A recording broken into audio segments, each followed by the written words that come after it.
Welcome back. The CDC and the National Institute on Drug Abuse say more than 500,000 Americans died in the past decade from opioid overdoses. And federal prosecutors say Dr. Thomas Sachy's prescriptions killed 2 of them. They say Sachy ran a pill mill out of his office in Gray, illegally prescribing drugs like hydrocodone, morphine, methadone, oxycodone, and fentanyl. After 5 years, Sachy's case is headed to trial. Tonight, Camilla Williams recaps the case and talks with Sachy's lawyer, who says convicting him would be a step backward for medical care.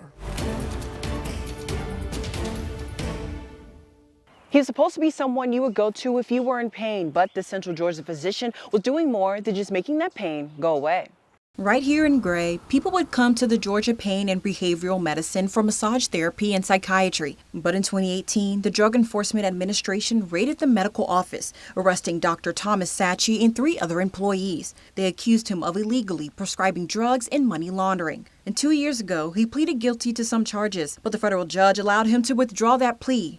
Now, with a new lawyer, Sachy hopes to convince a jury he's innocent. I was introduced to him some time ago. I actually received a call from his wife. He was incarcerated at the time and became acquainted with the case, and now I'm representing him in the federal criminal case. Sachy's lawyer, Ronald Chapman, has defended other doctors accused of illegally prescribing opioids. Say the most recent is the case of United States versus Gearing, which we just finished trying in Nashville. Previously, I represented 2 physicians before that. One, Dr. Pompey, who's an interventional anesthesiologist in Michigan, and another doctor, Dr. Lewis. Chapman says the jury found just one of those 3 doctors guilty. He says as America's opioid epidemic grew, federal authorities have targeted the doctors who prescribed them. But as we've evolved, as this opiate epidemic has started to surface, we've started to see doctors end up in the crosshairs of the federal government for questionable decision-making. But Chapman says when the government starts questioning medical decisions, doctors may be reluctant to prescribe opioids,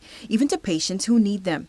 Because they don't want to end up in the crosshairs of the federal government. So as we've seen more intervention against doctors in these sorts of cases, we also have seen a lot of patients who've been undertreated or even untreated and really have serious pain complaints. The family of Michelle Allen questioned Sachy's decision that they said led to her death in 2016. In 2021, we talked to her daughter, Brittany. Allen accused Sachy of overprescribing Oxycontin and oxycodone for her mother's back pain. I would have wanted to see him held accountable for my mother's death. Sachy's case has been postponed for trial at least half a dozen times due to the pandemic, for legal reasons, or because he replaced his attorneys. He recently asked for another delay for health reasons, but trial judge Clay Land said enough. Land wrote if he plans to schedule a future surgery, it should be scheduled either after the conclusion of his jury trial. Defendant has had plenty of time to schedule his surgery, and the court will not be sympathetic to further excuses. Chapman told us that Sachy recently had a heart attack and needs open heart surgery,